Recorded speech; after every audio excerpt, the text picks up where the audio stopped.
Welcome to the Borland Climb. We hope this video helps. In this video, I will explain how to identify your PayPal account. It is important to understand that PayPal does not use a traditional bank account number. Instead, your account is primarily identified by the email address or phone number you registered with them. This unique identifier is what you will share with others when you need to receive money. It's a simple and secure method for managing your digital transactions. To receive money, the simplest method is to provide the sender with your PayPal-registered email address. They can then send funds directly to your account. Another convenient option is to share your linked mobile phone number. For even quicker transactions, you can use your personalized PayPal.me link, which makes requesting money incredibly straightforward and user-friendly. Finding your PayPal.me link is very easy.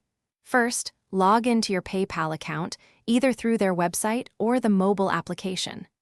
Once logged in, look for the Send and Request or Request Money section. Within this area, you will find your personalized PayPal.me link. Simply copy this link and share it with anyone who needs to send you money. While PayPal itself doesn't have a traditional account number, you will need your bank's routing and account numbers to link an external bank account. This is essential for withdrawing funds from your PayPal balance. The process is secure, and once linked, transfers usually take between 1 and 3 business days to complete, allowing you to access your money. Thanks for watching. Consider subscribing if we helped you.